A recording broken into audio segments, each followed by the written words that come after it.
All right, this is my video on smoke detectors. So we're gonna make this real simple for you. So basically we have one wire coming in here. This is our power wire. We're just gonna temporarily shove this wire in here. We're not gonna connect all of this. I'm just gonna walk you through how it's done. We're gonna have power in, but between each Smoky, this Smoky and the next one, we're gonna have a 3-wire, which is a black, a white, and a red with a ground. So it's 3-wire with ground. So we're just going to assume this guy is going in here. Just going to shove it in here for now.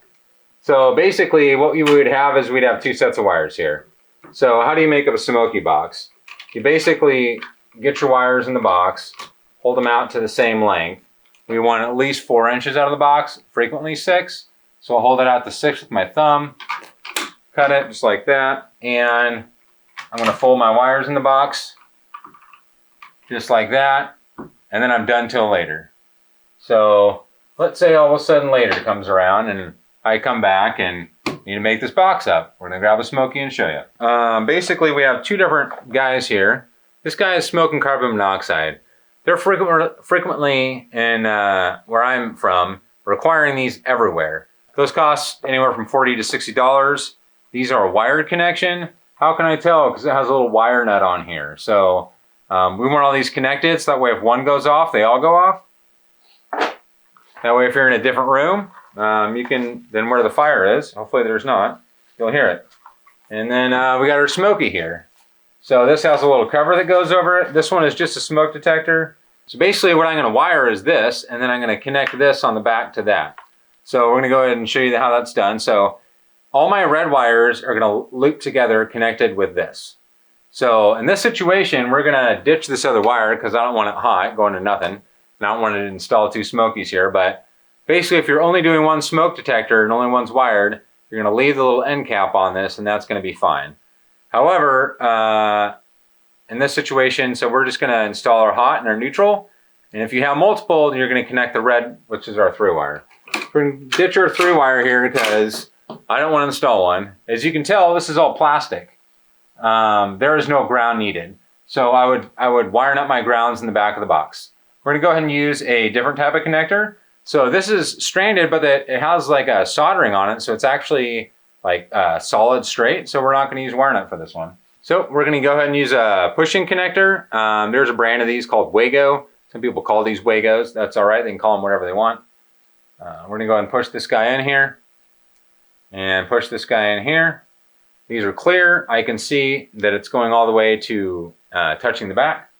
So when we pull our wire out here, we're gonna go ahead and, you can eyeball it. Basically we want it stripped so it's just sitting inside. We can go ahead and do that.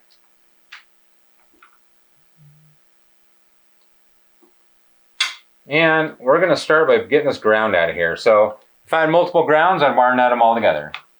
So frequently when I'm doing something like a smoke detector, this has 3 spots in it. If I know, hey, someone may want to add to this later because I only have 1 here, I'm going to put in a 3 connector, so if they come in later, they can just push it right in there and not have to do very much work at all. So you can, this has different sizes it works with. It's labeled on the box. These ones can use 14 and 12, which is what I'm generally using. So this is done. I'm literally done with this. Push it in here. Might as well finish it up here. Give me 1 sec.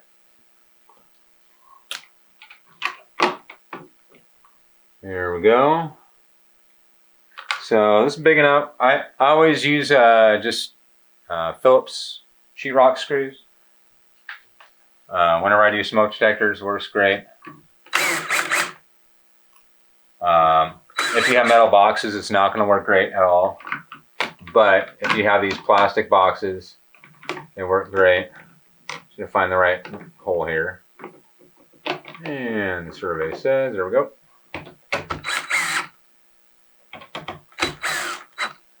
There's our Smoky back plate.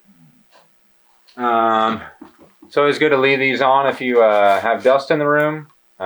Before everything is installed, if people are still doing painting or sanding anywhere in the house, you always want to leave these on, the covers.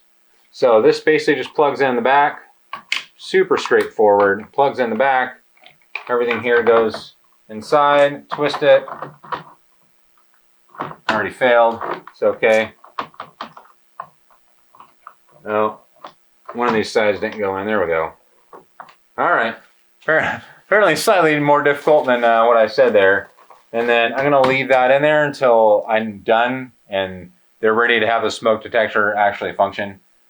So this is all made up. That smoke is done. So hopefully, if you have any questions about that, please let me know. I have other videos of how I ran the wire here, and you can check those out.